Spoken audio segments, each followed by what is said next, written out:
Thanks very much for your time on News 360 tonight. It is live from our news hub here at Adesa Kanda in Accra. My name is Asha Yakubu Halid. And I'm Roland Walker. Now let's bring you our top stories for this evening.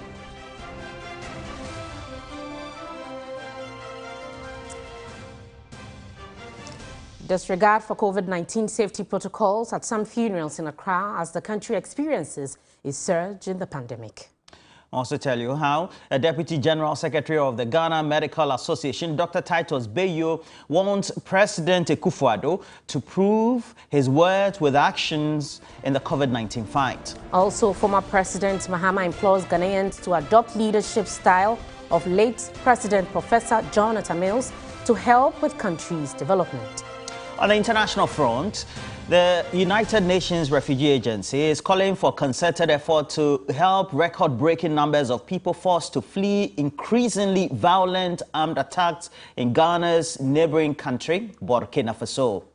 We have the details of these stories and many more, including sports and entertainment, coming up over the next 60 minutes. Remember, we're also live on DSTV channel 279. We're starting off with some COVID-19 issues. It is one of the avenues that allows the bereaved and their sympathizers to unite. Josephine and PJ visited some funeral gatherings in Accra and reports that despite the spike in cases, most people have thrown caution to the wind as the COVID protocols are not being adhered to.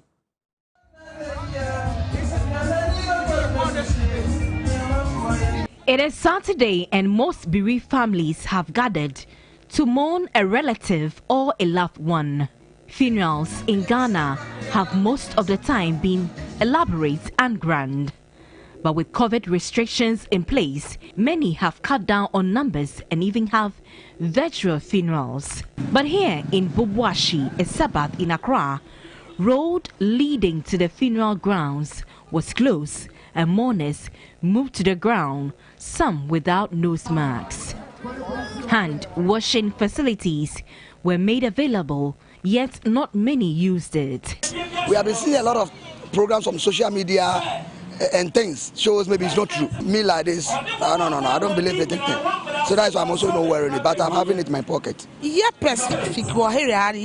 this area, we haven't heard that COVID has killed anyone, so we actually don't believe that COVID exists. At Kaneshi, also in Accra, the situation was same. Several mourners were not in nose masks and social distancing was also missing. Ghana has over the last few days seen a surge in COVID-19 cases due to the non-adherence of safety protocols put in place to control the spread of the virus. This prompted health directors from across the country to hold an emergency meeting this week in Kumasi to deliberate on a way forward. The Director General of the Ghana Health Service, Dr. Patrick Kumabwaji, said although there is a spike, lockdown is not a priority. Ghana has recorded cumulatively 100,747 cases of COVID-19 with 819 deaths as of 20th July 2021. The Delta variant has also been detected in Ghana. It is reported to be currently concentrated in the Greater Accra and Ashanti regions. And already, the Deputy General Secretary for the Ghana Medical Association, Dr. Titus Bayo, has asked the President, Nana Addo Dankwa Akufo-Addo, to prove his words with actions as far as the fight against the coronavirus pandemic is concerned. He said the President should not sound appealing to the ordinary Ghanaian, but rather should be strict in enforcing all measures outlined to deal with the pandemic. He spoke on TV3's Current Affairs program, The Key Points. According to the Deputy General Secretary of the Ghana Medical Association, a lockdown of Ghana in a bid to control the spread of COVID-19 will be an expensive decision to take at this time. He explained on the key points that lockdowns are meant to help policy and decision makers think and bring about ideas on how to contain a pandemic of this nature. However, he said in relation to the prevention of COVID, all the thinking has been done. The nation knows what to do to deal with the virus, hence no need to lock down again. Oh, I think it will serve a purpose. The president is the father of the land. when he speaks, we all listen. He has that authority, and he commands that authority. And I think that when he speaks, we would listen. He should back his words with action, and that makes it better. And I keep saying that if I should hear the president saying, look, we've been invited to this program, we are not going because we are in a wave, or I'm instructing my ministers not to attend any public function that gathers a lot of people because we are in a wave, let's do more virtual things.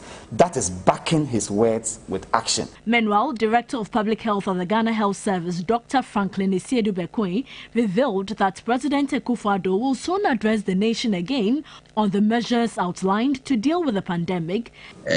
We're thinking that it's very challenging to get the Ghanaian to appreciate. And very soon, I think the president will communicate likewise to the Ghanaian that it is not just a vaccine, but it's the preventive method, which is very crucial. So I think that when we started giving the vaccines, people were somehow whether confused that the disease is gone. And then even the few that were wearing the mask put it off. So the next few weeks, and our plan is to make sure that we try and get the figures before June. So the next 2 months, that's what we're going to do, to have a very heightened campaign on promoting and enforcement of the mask. The last time President Akufo-Addo addressed the nation on the pandemic was in March 2021. Still on COVID-19, Vice Chancellor of University of Health and Allied Sciences, Professor John Japong, is worried at the laxity in the adherence of the COVID-19 protocols in the wake of a third wave in the country. The clinical epidemiologist noted there's the need to reinforce adherence to the existing protocols. It's still the same measures to be reinforced. The protocols are not very well known. The wearing of masks, the washing of our hands, regular sanitizing, the social distancing. This is particularly important because the Delta variant is much more transmissible than the other variants that we have. Some data suggests that it's probably about 100 times more transmissible than the earlier variants that we have. So we cannot lower our guard. We need to wear our face masks, we need to wash our hands and sanitize and keep all these protocols. I mean, I drive in town and I see many people blatantly disregarding these protocols. And I get worried that if we are not careful, we could have a very big problem on our hands. So we all need to know that the virus is still around. The Delta variant, which is more transmissible, is within our country and it is spreading. So we need to be extra cautious. Of course, there are people who have dropped their guard, and we are trying to encourage them to ensure that this is upheld. And one of the key things that we are doing as a university is also the fact that we have a testing center.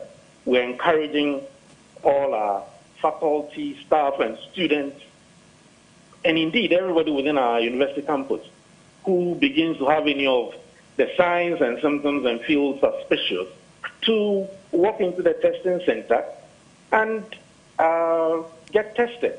And it is done for free.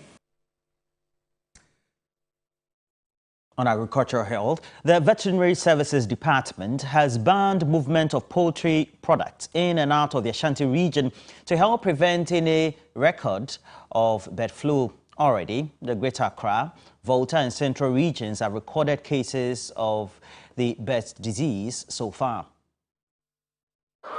The Ministry of Food and Agriculture last week announced the outbreak of bird flu in parts of the country and measures they have put in place. The affected regions include Greater Accra, Central and Volta regions respectively. Farm birds in the affected farms have been culled to prevent further spread of the disease. As part of measures to contain the situation, veterinary service officials have intensified their awareness about the issue. According to the Ashanti Regional Director of the Veterinary Service Department, Dr. Marlon Mensah, the ban forms part of measures to ensure the disease is not imported into the region. Until the minister says everything is okay, no movement of day old chicks from any of the hatcheries to Accra, to Cape Coast, or to the north. If you want to move eggs to Accra or anywhere, no. If you want to move a chicken, like bird market, bears, local bears, whatever, that one too, there's a ban on it. Dr. Boris Beidou is the Ashanti Regional Chairman of the Poultry Farmers Association. In Ashanti region, I've made all my farmers aware. That is why we are safe. Biosecurity measures, we've been having many seminars on them. And when we go to meetings, I stress upon those points. And that is why they are safe. We are praying that, of course, other places do not bring, things to affect, our farmers here. But then preventive measures, disinfectant, changing of clothes when you go into the farm, sanitizing your fingers and being clean actually is these are all things that you're exercising. Away from that, family of 41-year-old Joyce Amankwa, who lost her life during the deadly bullion van robbery at Jamestown, is asking government to take up the full educational cost of her children. Husband of the deceased also called for justice for his slain wife. The 41-year-old trader was caught up in a deadly attack while she was in a wooden structure close to the crime scene. The robbers also shot a police constable escort through the head, killing him instantly. Mourners, family members, loved ones and government officials gathered to bid farewell to Joyce Amankwa. The trader, who hails from Mpraiso in the eastern region, left behind 3 children. Joyce's husband wants justice. It's all about the education. Almost school here. Now, medium wojidi were ready. The senior sister of Joyce, who spoke in Chi, says all hope is lost because till date the said bank has failed to even meet family members after the incident.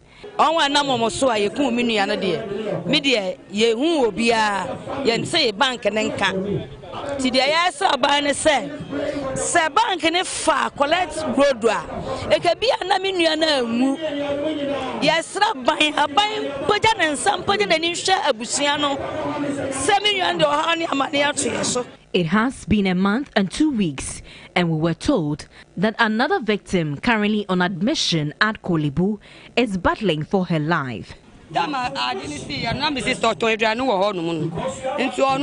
the incident happened, my sister was also selling in the same area. She was in shock and started bleeding. Till date, she even urinates blood. Reacting to the request by the family for government to support the children, the Accra Metropolitan Chief Executive, Mohammed Ajay Sowa, promised all avenues will be exploited to support them. At every assembly, there's a scholarship package available at every assembly, including the Accra Metropolitan Assembly. So once this matter had come up, we will urge them so that we can apply, and then priority attention is given to them. In this particular instance, you can see clearly that they do qualify. Some groups were around to lend support to the family. Meanwhile, Police Constable Emmanuel Osei, who was shot and killed by armed robbers during the same incident at Jamestown in Accra, has also been laid to rest. Family, friends and loved ones gathered at the Gomuanyanyano Kakraba School Park to pay their last respects. Interior Minister Ambrose Derry also attended the event. The Ghana Police Service was led by the Director General for Welfare, COP Mami Ya Tiwa Adodankwa. Interior Minister Ambrose Derry then assured the family and the public that perpetrators of the crime would be dealt with subsequently. He noted government remains committed to enhancing the capacity of police personnel across Ghana. Armed robbers in June 2021 attacked a bullion van, killing Emmanuel Osei, who was an escort on duty at the time.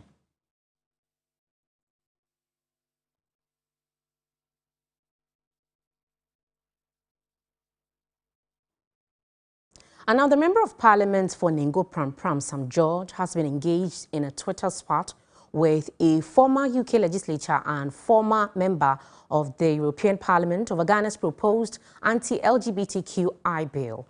The NDC MP was trending on Saturday for a series of heated arguments on the subject on Twitter with opponents of Ghana's new proposed anti-LGBTQI bill. We'll bring that to you soon.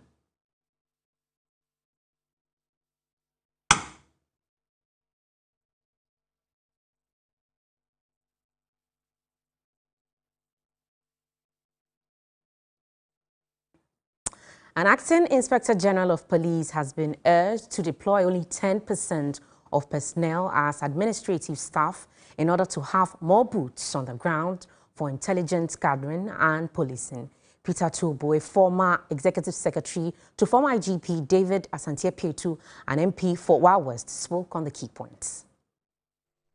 Those who believe so much in the fact that policing has become a science and you need a lot of intelligence, you need a lot of brilliant people in the system to be able to turn things around, and they want to go in for the first degrees and the masters and the PhDs, they also can find themselves in him.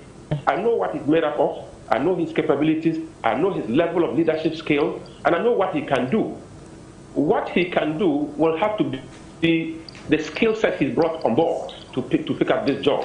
Effective the 1st of August, I'm sure you will begin to see what he's capable of doing. Assembling a very powerful team, putting things together. You know, Warren Buffett made a statement which is quite expository, and I think I can use that to explain what Dr. Akufo-Dampare can do. He says if you want to hire somebody into your organization to give the organization a future, you need 3 key things. 1, integrity. 2, intelligence. And the last one is energy. Again, we'll bring this back. The Member of Parliament for Ningo Pram, Sam George, has been engaged in a Twitter spat with a former UK legislative member and a former member of the European Parliament over Ghana's proposed anti-LGBTQ bill. Now, the NDC MP was trending today for a series of heated engagement on the subject on Twitter with opponents of Ghana's new proposed anti-LGBT laws. Sam George had a running feud with musician Sister Debbie over Ghana's proposed anti-LGBTQI bill before exchanging a series of tweets with a former European Member of Parliament, Seb Dance, over the subject. Dance called Sam George's stance on the subject backward after he claimed, "Homosexuality is not a human right. It is a sexual preference," and vowed, "We shall pass this bill through." Dance, in a response to the tweet, said, "What an appalling way to treat your fellow human beings. I hope you come to your senses and reconsider." The NDC MP then fired back, switching the conversation to polygamy and drawing comparisons with its status as illegal in many Western countries. "I would be glad when you and your fellow MEPs come to your senses and legalize polygamy. Can you show me the science or common sense behind your criminalization of polygamy?"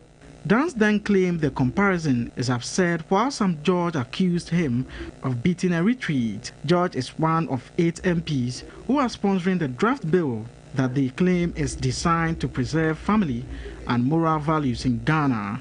Opponents of the bill say it is discriminatory and high-handed. In more news tonight, owners of the Empire Cement Factory sited inside the Pambro Salt Industries have again defied directives from the Environmental Protection Agency to halt construction works. But the EPA insists its earlier stance for a halt to construction still stands. The Empire Cement Factory attracted media attention when McCarthy residents raised red flags on Saturday, June 5. Checks revealed the investors had ignored suspension orders from the EPA and the presidency to continue with construction work. The executive director of the Environmental Protection Agency, Henry Kwabena Kokofu, insisted the laws cannot permit cement production within salt industry. EPA reviewed all that and said no, cement production cannot coexist with salt production. So EPA rejected. So far as we are concerned, we have not permitted cement production, and we will not permit that. On Friday, June 25, the Environmental Protection Agency moved in to close down the factory and asked the workers to go home.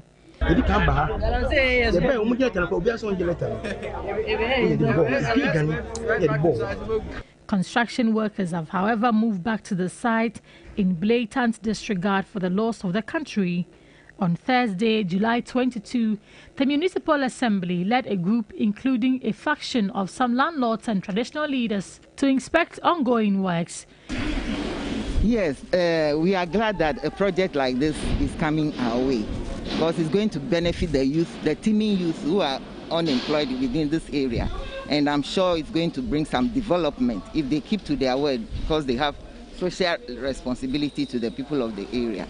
Most of the association chairmen are here, of which I'm part. Mr. Brown is here and others.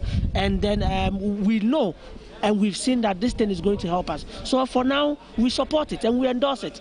As community leaders, we want this thing to come into reality. And if it comes to reality, we need the support of everyone. So I'm sure the other association chairmen who petitioned will come back again and reconsider their decision. In a phone conversation, the EPA boss maintained the agency's earlier stance, saying investors would not be allowed to produce cement at the site. Trust me, at EPA we are capable of doing anything backed by law, and we are not going to sit aloof. So the cement people can go ahead and build whatever they want. They cannot produce one bag of cement there.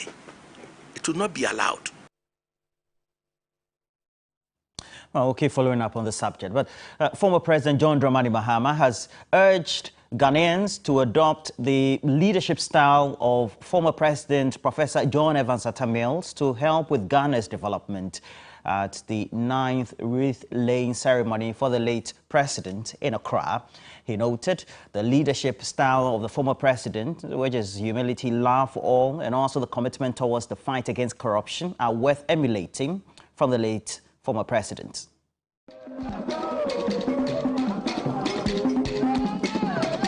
9 years ago, on July 24, 2012, Ghana lost her sitting president, Professor John Evans Atta Mills.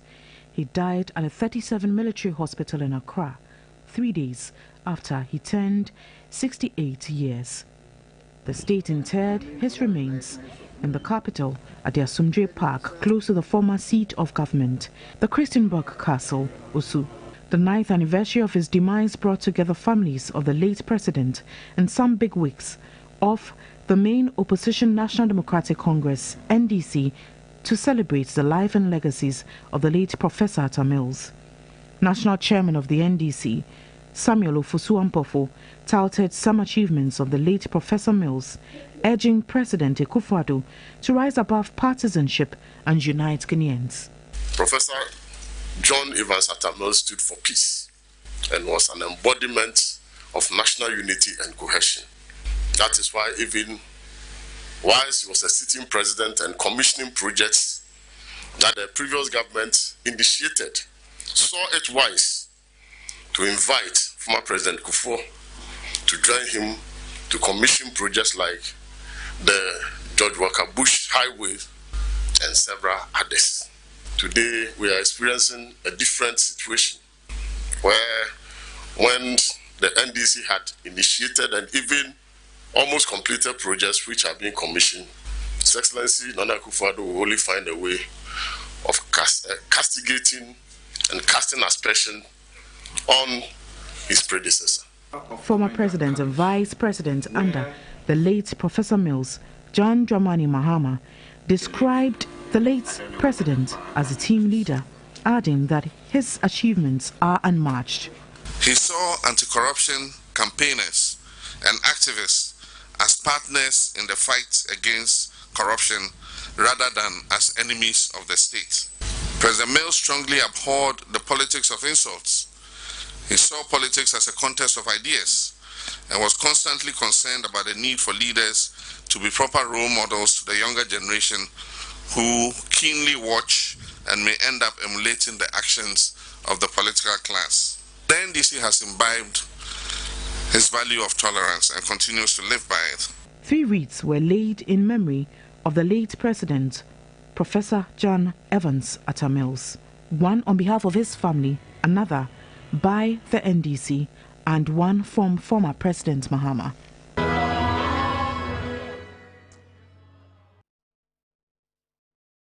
And now Vice President Dr. Mahmoud Bawumia says government's digital initiative will revive and set the economy on sound footing. He said initiatives such as the National Identification Card and the mobile money interoperability, which has shot up transactions for over 100 billion cedis annually, are key indicators of the initiatives. He was speaking at the 13th congregation of the University of Professional Studies right here in Accra. Dr. Mahmoud Bawumia recounted other initiatives such as the rollout of the tax identification number, TIN number, which has increased tax payment from 4% in 2016 to 86% in 2020.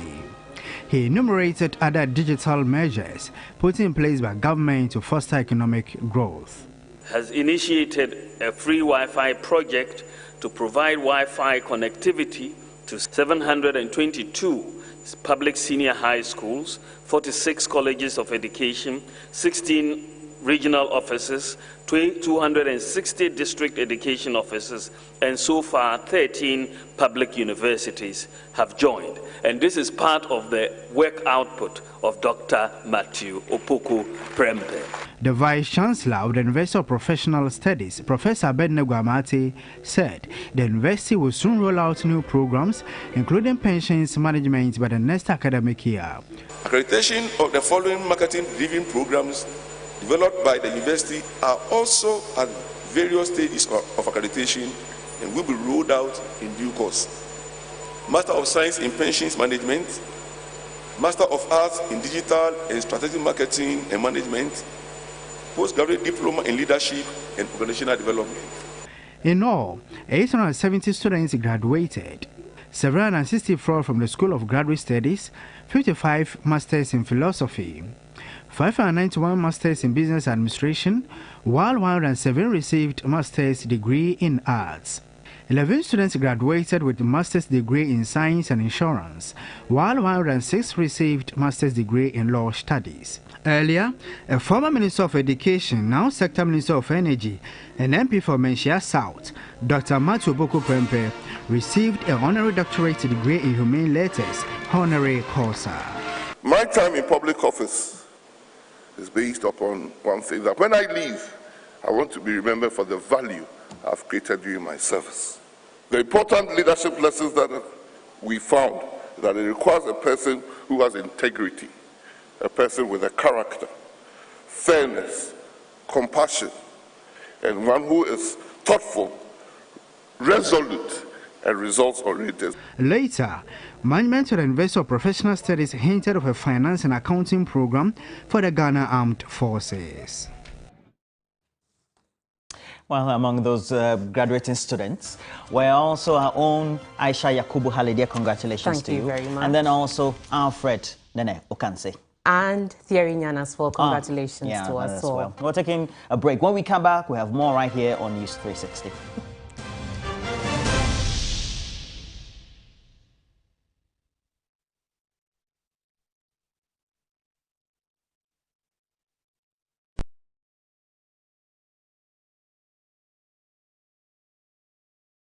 I'm going to interview Zuzum right here in my house. Hey! Look up there. Why are you using inferior pen? It was a mistake. I no check. Acrobat2, I'm going to knock you out. I know, sir. You deserve quality. Don't make mistakes. Stop! You did the right thing. When you are going to buy a paint, don't look left, don't look right.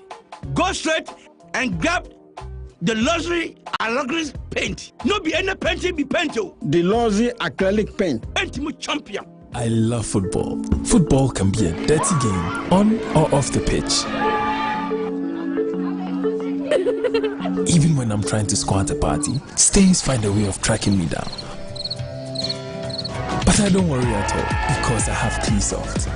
Use new Cleansoft 360 Deep Clean, a unique formula with active ingredients and enzymes that gets rid of all stubborn stains and leaves your clothes smelling wonderful. Cleansoft, my favorite. Cleansoft 360 Deep Clean, clean all. Help fight the spread of germs.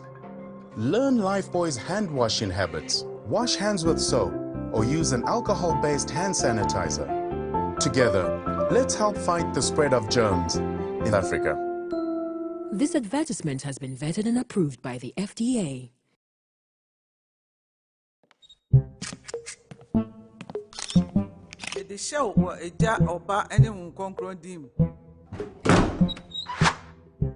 The groom is sick. What?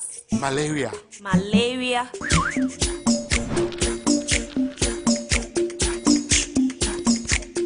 Lufat. Lufat.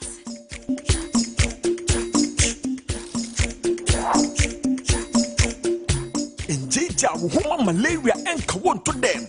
Lufat, malaria drop a. And now you may kiss the bride. Entrance Pharmaceuticals and Research Center. And I Lufat. Lufat, a 2 malaria sententem. FDA, Ashasa, a dead in Kratway Ajatum say.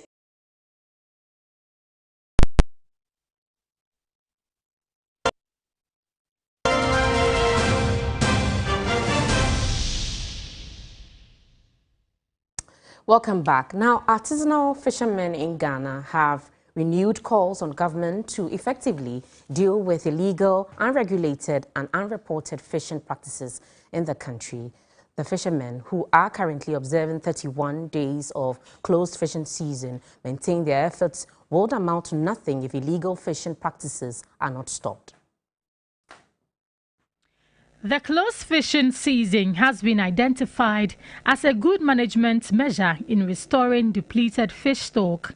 Artisanal fishers in Ghana are observing the 2021 fishing closed season from 1st July to 31st July, with industrial shippers observing 60 days. The fishers are concerned not much has been done to eliminate illegal, unregulated and unreported fishing practices. Make fishing closed season relevant and effective by addressing illegal, unregulated and unreported fishing. We are greatly concerned about the dying state of small-scale fishing. Hence, our readiness to support measures aimed at halting and reversing the decline in Ghana's marine fisheries. Although the group commended the bold decision to implement the 2021 fishing closed season amidst the hardship of the COVID-19 pandemic, they want more from government. We are of the opinion that enforcing Regulation 8 and 12 of LI 1968, which prohibits monofilament and undersized fishing net, requires a roadmap that takes into consideration its widespread and extensive usage and the availability and affordability of approved nets. Chairman of the Artisanal Fishers Association, Nana Kweja, at a media briefing expressed dismay over the seeming absence of a comprehensive plan towards combating illegal, unregulated and unprotected fishing practices, IUU. It renders various management measures, including closed season, ineffective. The no IUU pronouncement by the ministry is not enough. A comprehensive plan that focuses not only on enforcement and deterrence, but largely on compliance must be in place. The recent yellow card placement by the EU Commission is an indication that we have not done much in combating IUU fishing, particularly illegal transshipment. The time to act is now. The group wants government to lead the way and show absolute commitment in stopping illegal fishing practices. Well, I'll also tell you about waste management professional Martha Adjuanate calling on authorities to formulate policies towards waste separation to aid effective recycling. She said if Ghana want to make gains in waste recycling, policy enforcement is swiftly needed. Rapid population growth, economic development, industrialization and modernization have led to the need for consumption and waste disposal. Hence, proper waste management has become an important and indispensable industry to minimize negative impacts on human health and the surrounding environment. The best practice of waste management is to have citizens separate refuse into a limited number of categories that would aid easy recycling. But the country lacks policy direction in the area of recycling of waste. We are looking at the recycling industry that is first of all underdeveloped. The materials we are using are already contaminated because we are co-mingling our waste. And if you co-mingle waste, you need to treat it. You need to go through some hygienization process. It is expensive. So the basis, like I said, the sine qua non for implementing a circular economic module is to separate your waste at source. Direction for policy should look at that end, implementing it nationwide in order for us to have a more sustainable recycling industry. Operatives in the recycling space say the most difficult problem associated with recycling of solid waste material is finding suitable markets. Governments will make a complete effort so that we can harness or produce this and then it will be taken off into the market.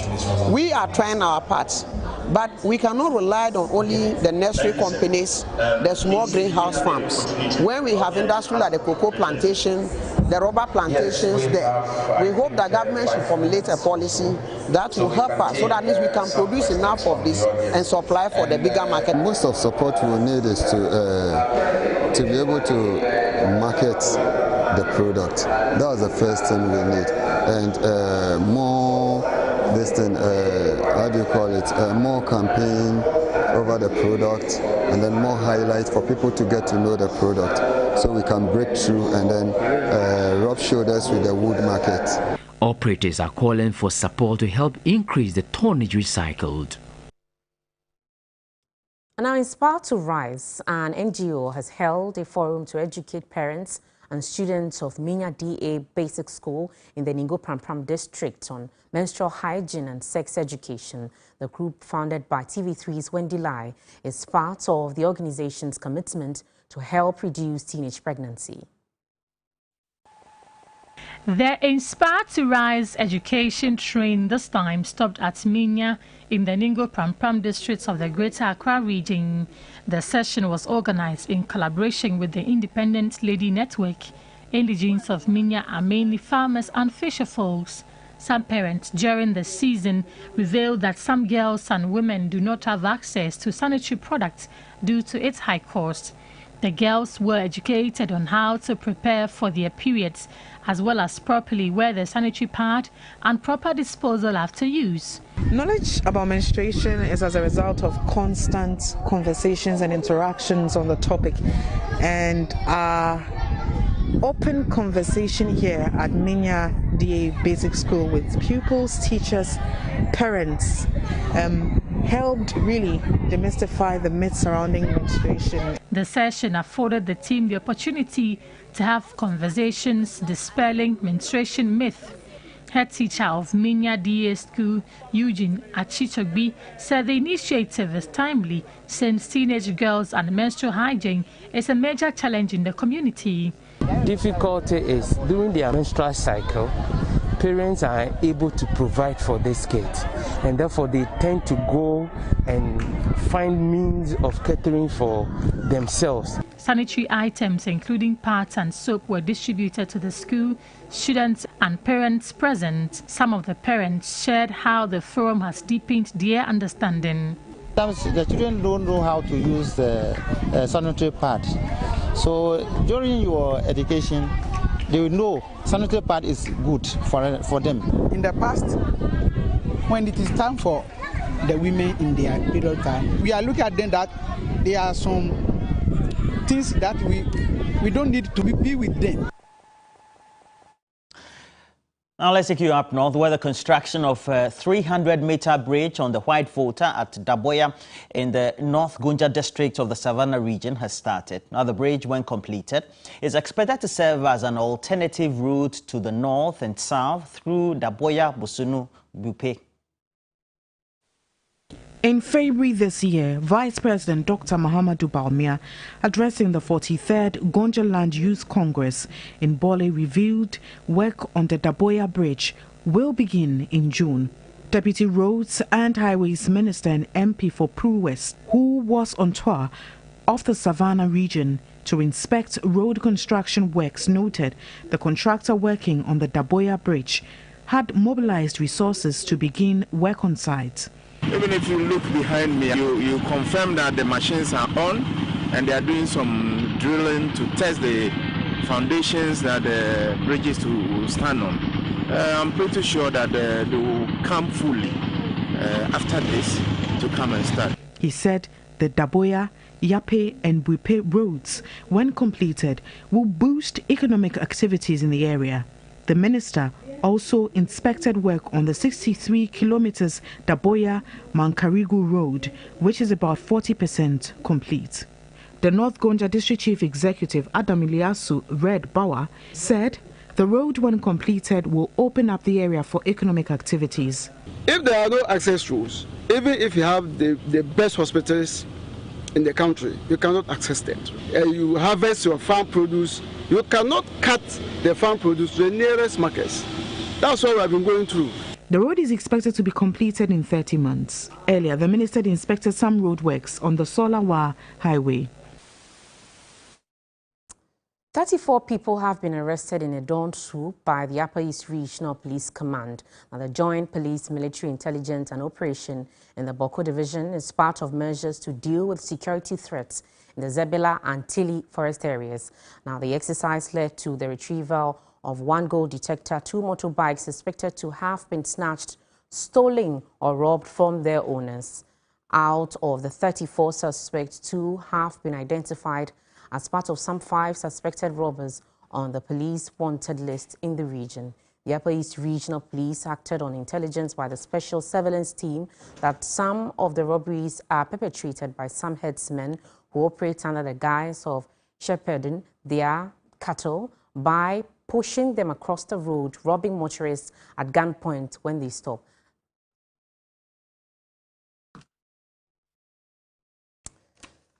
And from there, we have to go for a break. When we come back, we'll bring you the latest in sports.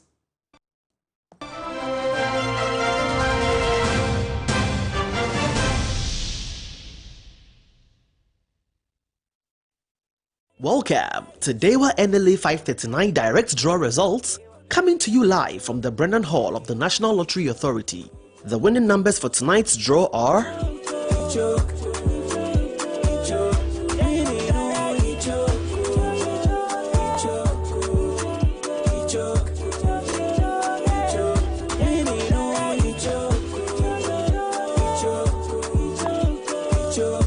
Congratulations to all Dewa NLA 539 direct winners for tonight. See you same time tomorrow. Be the next winner. Simply dial *446# and select option 1 to play Dewa NLA 539 direct. You can also play at selected lotto kiosks across the country. Dewa NLA 539 direct. Afa winning no. It shock. Winning.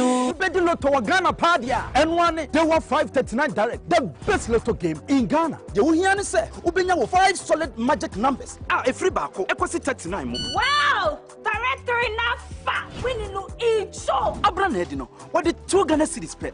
And a 2 you. And to one so call *446# across all networks. Ucha direct one. Ubedi 20 times Sika Udikayeno. Ucha direct 2. Ubedi 45 times Sika Udikayeno. And a direct train so Ebema wedi 400 times. Winning no eat shock. Kwame so enedino. Winning no eat shock. Wait me acha Dewa 539 direct. I was selected lotto kiosk bia. Wagana fananyina. Afa. Winning no eat shock. Hey! Direct tuna mikana fama me. Winning no dey choke ampa. Dewa 539 direct. Winning no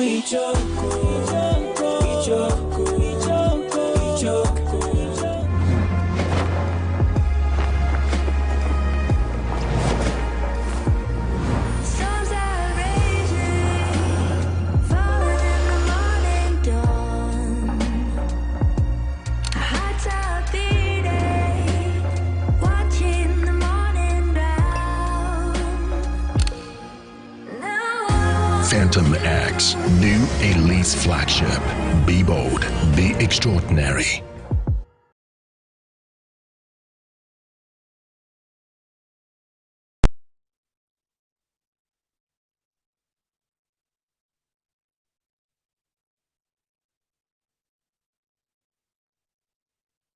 Sports segment is brought to you by Sasso Insecticide Spray and Coil.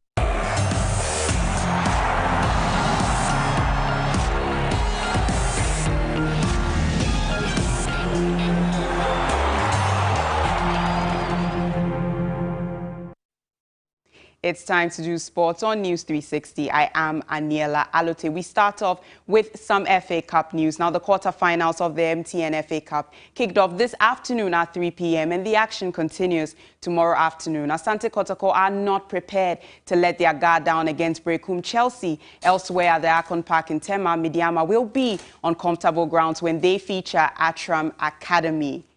Current Ghana Premier League title holders Accra Hearts of Oak made the trip to Elmina to take on its Sharks, a game that is ongoing with a 0-0 scoreline as it stands. Earlier this afternoon, it was good news at the Lenclay Sports Stadium for Ashanti Gold as they picked up a 4-2 victory over Kintampo Top Talents. Let's take a look at the highlights of that particular game. Stephen Baidu. And it's an opportunity for goal number 2. Mumin goes down first time of asking, but lost it completely. And the way that second... Many Ghanaians are rallying behind Team Ghana with supporting and encouraging messages in hopes of greater achievements in the Tokyo 2020 Olympic Games. Let's give a listen to what some current and former athletes had to say to Team Ghana. The hard work has already been done through your training, through competitions that you've had, and through even the training camp, the short training camp that you guys had together for the relay team. All that's left over now is for you to trust the process and to trust yourself and to execute. For the 4x1 team, one advantage that you guys have is the brotherhood that you share. Make that count for you guys. The whole Ghana is behind you guys. I personally know Benjamin Azamati from Akemodan, and I hope to follow in his footsteps in the near future. Go, go, Ghana. I'm wishing you guys all the best. You deserve to be there. You've worked hard. Go out there. Don't be complacent at all. Okay? Do not leave any stone unturned.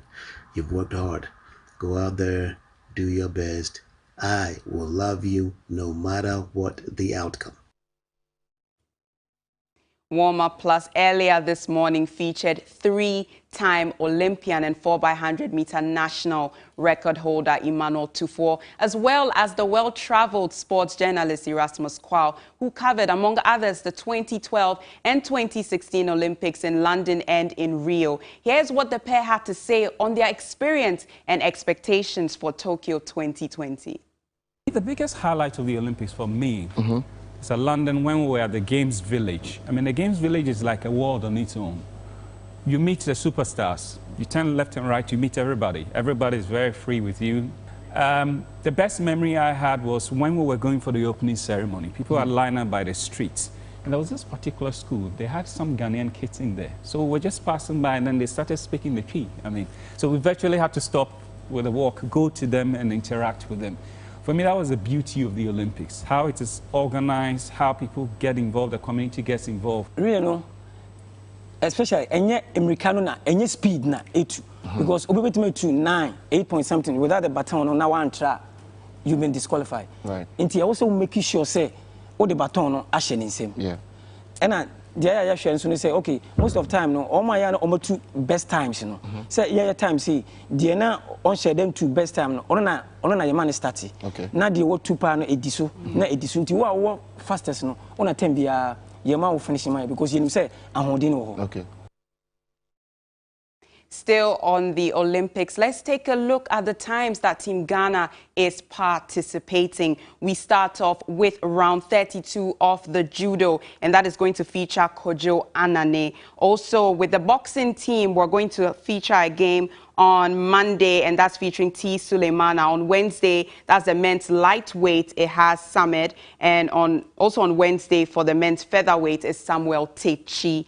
When we come onto the scene of swimming, on Thursday, we have the men's 100-meter butterfly heat 2, and that's featuring Abeku Jackson, as well as on Friday, that is the women's 50-meter freestyle, that is Uniles Techi. Now we come on to the athletics. We have the 100-meter jump as well, And that's a triple jump women's qualification, and Nadia Eke is participating in that one. For the men's 100-meter preliminary round is Benjamin Azamati, and that's on Saturday. On Tuesday, which is August 3rd, 2021, we have the men's 200-meter round 1, and that's featuring Joseph Paul Amwa. When we come down to the weightlifting, it's on Saturday, and it's the men's 96 kg for Group B, and it is Christian Amwa.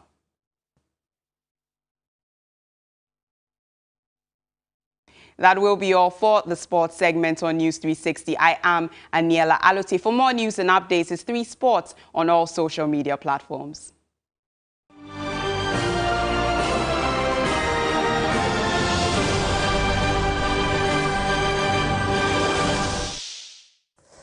In international news, the UN Refugee Agency has called for concerted action to help record-breaking numbers of people forced to flee increasingly violent armed attacks in Burkina Faso. The UNHCR spokesman Baba Bulge said the speed of internal displacement was showing no sign of slowing as armed attacks continue unabated. The attacks on civilians and security forces by jihadist groups are increasing in frequency and in the level of violence. Over the past 2 years, more than 1.3 million people, or 6% of the population, have become displaced inside the country. The UNHCR said there had been an equally alarming increase in the number of people fleeing across Burkina Faso's borders in search of asylum.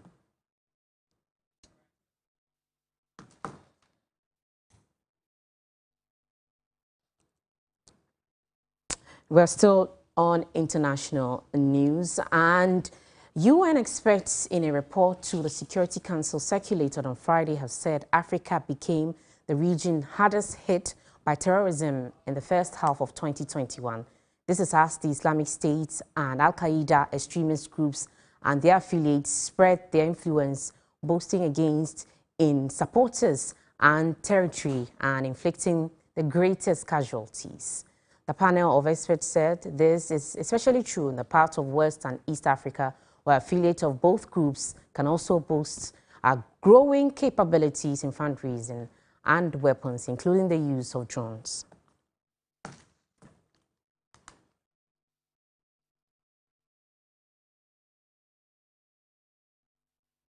Let's now do some entertainment news. Entertainment news segment is brought to you by Puma Drinks.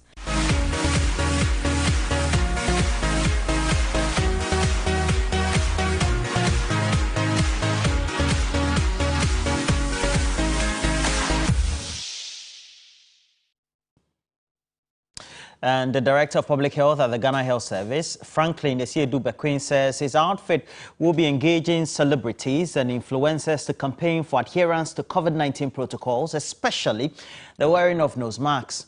He is positive the approach will also enhance compliance to the protocols. The best intervention, which is the most cost-effective, is the adherence to the protocols. It's very challenging to get that message to the Ghanaian to appreciate you wear the mask. What we intend doing, or what we have been doing, is how do we use influencers and people who have impact on people to get them to adhere to protocols. So if you look at it, just a few weeks ago at the Ghana COVID Trust Fund, actually I outdoor some brand ambassadors, which we are hoping that people will look up to them and then conform to the protocol. That's why they wear on the mask. We are also going to follow suit. So the next few weeks, and our plan is to make sure that we try and get the figures before June. So the next 2 months, that's what we're going to do, to have a very heightened campaign on promoting and enforcement of the mask.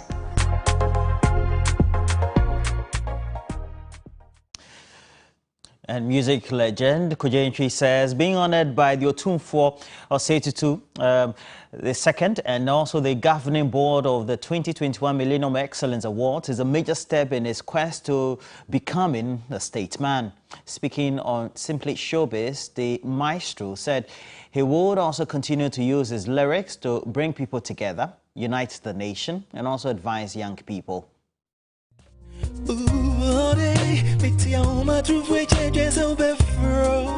You've been honored a lot of times. What does this particular award mean to you? Well, this one, for me, I mean, an award coming from Utumfo. I mean, when I was given the letter that made me a laureate, I mean, that I've been chosen for an award, I was told that Utumfo specified that this should go to Kojo. Oh, wow. And for me, that's a big deal. I mean, that's a big endorsement because you start out as a musician. For me, my whole journey, I've been battling to move up, to become more of a statesman, that the music means more than just words that people will listen and dance to.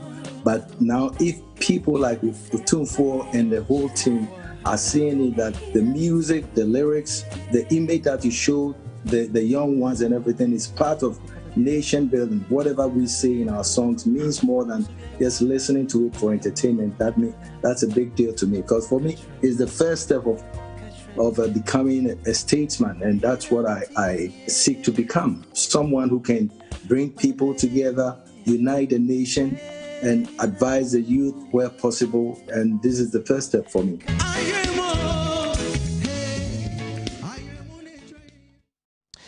Meanwhile, the music man says that producing good music is what has kept him relevant for close to 4 decades and counting.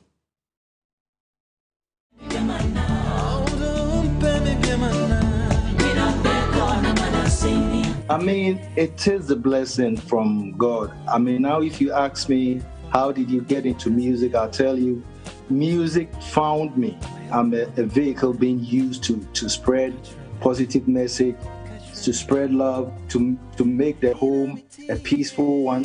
And some years back, I'll tell you, okay, I started in this way, but if I look back, I believe that I was sent here to just share music with the world. I've never lived my musical life by the winning of awards. What I'm trying to say is my music is based on skills, practicing, and getting enough knowledge about what I do and how to make it good, I mean, musically, because I believe when you base whatever you do on hype, you can't keep up. For me, I do what I know how to do best. Just produce good music and produce good shows. That's what's important for me. When I'm able to mount the stage to perform and I get the crowd to clap for me, that is a priceless award that money cannot buy.